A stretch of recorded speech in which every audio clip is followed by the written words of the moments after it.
Hola, buenas noches. Bueno, bienvenidos a Palermo K. Vamos a dar comienzo a este intercambio, esta charla sobre la realidad sindical actual en el complejo panorama político gremial que estamos viviendo estos tiempos. Nos acompañan la secretaria de Género de la CTA de los Trabajadores, la compañera Estela Díaz. Bienvenida, Estela.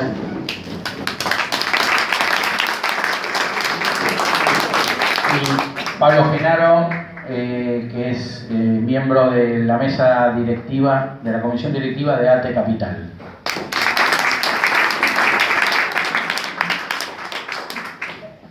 Solo con la mención de las organizaciones que están representando ellos gremialmente, creo que están dadas las presentaciones, y sobre cómo estamos pasando hoy este momento desde el punto de vista de lo sindical y lo gremial. Creo que ellos van a explicarlo muy bien y nos darán alguna idea cabal de dónde estamos y hacia dónde quisiéramos dirigirnos y cómo vamos a poder hacerlo. Lo único, bueno, como siempre, como desde el fondo de los tiempos de la historia, el movimiento obrero y grandes sectores de los sindicatos están dando la pelea a los proyectos antipopulares. Y también el otro día un compañero recordaba, a raíz de estos intercambios que tuvimos muchos en estos días sobre el rol que está jugando las conducciones de las 3 CGT respecto del veto de la ley que promovieron junto con la CTA, las 5 organizaciones promovieron la ley de defensa del empleo, y que ante el veto presidencial las 3 CGT decidieron no organizar ninguna acción de protesta, ni huelga, ni paro de movilización, solo la promesa de alguna olla popular en algún momento, en algún lado. Y comentando sobre esto, un compañero recordaba que ya en 1955, cuando la Libertadora derroca a Perón, muchas conducciones sindicales defeccionaron de la pelea, y la resistencia en términos sindicales se asentó en las comisiones internas de las fábricas y en la acción político-gremial en los barrios, de esos delegados, de esas comisiones internas junto con jóvenes de los barrios. Y tiempo después, cuando Onganía encabezaba el golpe, también muchas direcciones sindicales defeccionaron y se sentaron en la mesa de Onganía a negociar, mientras montones de otros dirigentes, y fundamentalmente todos los dirigentes de base, las conducciones de comisiones internas y cuerpos de delegados enteros, intentaban una política de enfrentamiento que en ese momento dio nacimiento a la CGT de los argentinos.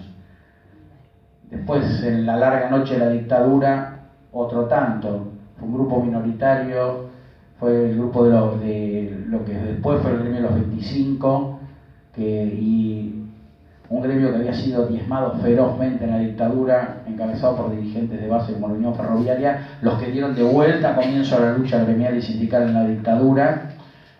Y posteriormente en el menemismo volvió a pasar que muchas direcciones sindicales defeccionaron, arreglaban con el gobierno y con el poder, mientras otros dirigentes y la mayoría de las comisiones internas de delegados de base encabezaban la lucha. Hoy tenemos un panorama en algún lado similar, y en otro lado tenemos, por suerte, poderosas organizaciones sindicales y 2 centrales sindicales que están encabezando la resistencia a la reimposición del modelo neoliberal. Dicho esto, le doy la palabra a, no sé quién va a empezar, la compañera Estela Díaz, para que nos comente un poco. Bueno, muchas gracias. Buenas noches, muchas gracias por la invitación. Bueno, buena introducción hacías en ese repaso de un papel del movimiento sindical que a veces cuesta porque ha tenido bastante desprestigio, y por ahí está bueno situar el desprestigio del movimiento sindical porque no es ahistórico y claramente responde a determinados intereses. Y el recorrido que hacías me parece que hay algún momento clave que es el que tiene que ver con la última dictadura cívico-militar. No solo vinieron a desaparecer, asesinar, torturar a una enorme camada de activismo sindical y dirigencia sindical, sino a construir algo que transformó y todavía está en disputa nuestro sentido común en torno al sindicalismo. Y han contribuido muchos sindicalistas a este desprestigio, bien señalabas vos, que le han hecho así un gran aporte a esta tarea, pero no es casual que aparezca la herramienta de los sindicatos que han tenido semejante papel en la Argentina de poner en cuestión el poder dominante, de poner en cuestión las inequidades, las injusticias, además en el momento en que hubo mayor distribución igualitaria del ingreso en la Argentina, que fue previo al golpe del Estado. Entonces, un movimiento sindical fuerte, dinámico, heterogéneo, con enormes contradicciones, con alas enfrentadas fuertemente, pero bueno, acá se hablaba de las juntas internas, los cuerpos delegados, esa dinámica en esa relación muchas veces de tensión entre las conducciones y estos modelos que no el sindicalismo de todos lados y en particular en América, no hay muchos modelos sindicales parecidos a este de la Argentina. Y yo quería, como en un primer momento, porque un poco cuando hablé con las compañeras que me invitaban a venir a conversar con ustedes, brevemente en la medida que no me vaya muy por las ramas, historizar un poco este punto de algo para pensar en los sindicatos de la relación de las mujeres con los trabajos. Porque a mí me parece que ahora, a nosotros además de ese periodo que abre, que además este es un periodo que instaura el neoliberalismo, nos instaura como en los 20 y pico largos años de neoliberalismo que vivimos, con algunas interrupciones breves, pero en general hasta el 2003 eso fue lo que vivimos. También hubo un fenómeno que es más del orden mundial. Los sindicatos perdieron la centralidad que tuvieron en la primera parte del siglo XX. Y fines del siglo XX, principio del XXI, esto está en discusión. Y cuando se anima el neoliberalismo a mostrarse absolutamente triunfante, plantea entre los fines no solo el fin de la historia, sino también el fin del trabajo. Recordaremos los escritos que hablaban del fin del trabajo, y por lo tanto hay una organización que está ligada al trabajo y es el sindicato, ¿no? Y entonces uno dirá, el trabajo en la nueva fase de la globalización mundial y en la fase financiera de la globalización mundial, donde los intercambios han dejado de ser del orden de la producción para ser intercambio de dinero, nada más, y de dinero, ni siquiera de dinero físico, ni siquiera de dinero físico. Entonces esto cambia el mundo del trabajo, cambia las relaciones capital-trabajo, cambia las relaciones internacionales, pero no quiere decir en lo más mínimo que el trabajo haya finalizado, más bien todo lo contrario. Hay otra forma, y además hay un trabajo creciente, que es el trabajo que tiene que ver sobre todo con los servicios. Y hay unas características del mundo del trabajo que se parecen cada vez más a los modos en que las mujeres históricamente estuvimos incorporadas al mundo del trabajo. Y esto es clarísimo cuando se piensa en la problemática del trabajo juvenil. Porque son trabajos precarizados, informales, a tiempo parcial, teletrabajos, trabajo a domicilio. Empieza a haber que herramientas que se discutieron alguna vez en torno al trabajo a domicilio hoy han quedado absolutamente desactualizadas, porque hay trabajos de altísima tecnología que se hacen desde los domicilios.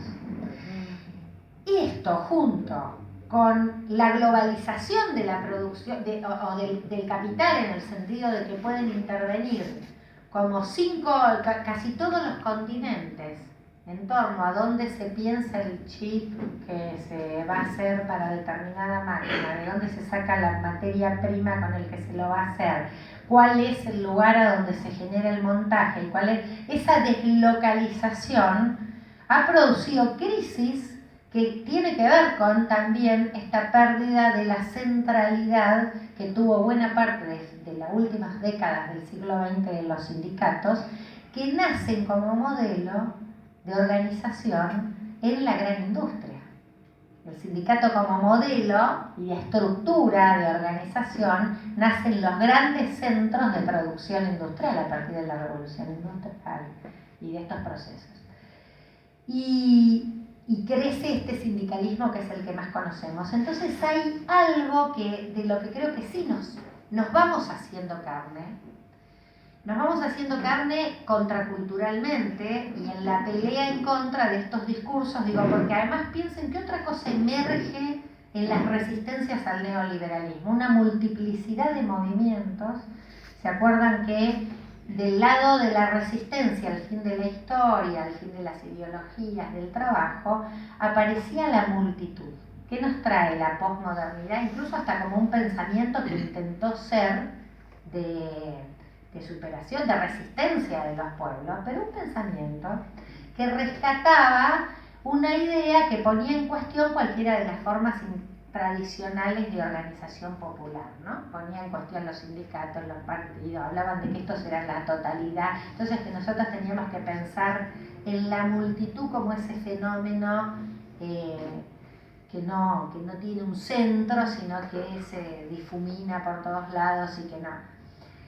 Y me parece que hay que pensar o discutir con estas ideas también para repensar qué pasa con el trabajo, qué pasa con el sector, con lo que nosotras y nosotros mismos, trabajadores, trabajadoras, sindicatos, nuestras organizaciones que quieren construir emancipación, que quieren luchar contra las explotaciones, contra las exclusiones, contra esto que concentradamente dice viva, circule el dinero y el resto que viva la poca parte de la población del mundo que puede ingresar en eso, que se arregle como pueda. Me parece que es importante algo que desde el feminismo y desde los espacios de género discutimos, que es que también necesitamos poner en debate ¿de qué hablamos cuando hablamos de trabajo? Porque normalmente la división del trabajo, la división que hace el sistema, y sobre todo a partir de que se instaura el capitalismo, que hace una división tajante entre lo público y lo privado, entre lo público y lo privado doméstico, voy a aclarar esto, no lo público y lo privado, sino el ámbito público, que es el del trabajo productivo, el trabajo que se cuenta en las cuentas públicas, el que ingresa, el que se remunera, puede ser formal, informal, público, privado, pero ese, y el trabajo reproductivo de los hogares. Esta división tajante hasta el capitalismo, incluso la familia como la base de esta organización, hace que hay una cantidad enorme de trabajos que transforman la realidad, que reproducen la fuerza de trabajo, que son generadores de riqueza y que aportan a la economía, pero que no se contabiliza, que es el trabajo doméstico de cuidados que se hace en el seno del ámbito privado. Y seno de una cantidad de temas que no se colocan aparentemente en la agenda pública. Esta división es una división que además se sigue llevando, nosotros hablamos de la división sexual del trabajo, que impacta a la hora además de que nos insertamos las mujeres en el mundo laboral, porque cuando nos insertamos lo hacemos con esta doble presencia. Seguimos haciéndonos cargo mayoritariamente de todo lo que pasa en el ámbito privado doméstico y lo llevamos junto con el trabajo en el mundo, que cada vez es más general. Digo, hoy es inimaginable, la inmensa mayoría de las familias, de los hogares, todas las personas adultas necesitan trabajar, ni hablemos con la que se nos tiene, ¿no? Para pagar el gas y para poder prender. Entonces aquí hay un concepto que se ha trabajado y que venimos trabajando desde el feminismo que me parece que aporta a toda esta mirada que necesitamos respecto a redefinir las agendas que se colocan cuando el trabajo. Porque, ¿qué hace el sistema capitalista? Aprovecha y refuerza esto. Dice, esto es ámbito privado, no tiene costos, no tiene precio, que se arreglen las familias, y las familias nos vamos a arreglar de acuerdo al sector socioeconómico que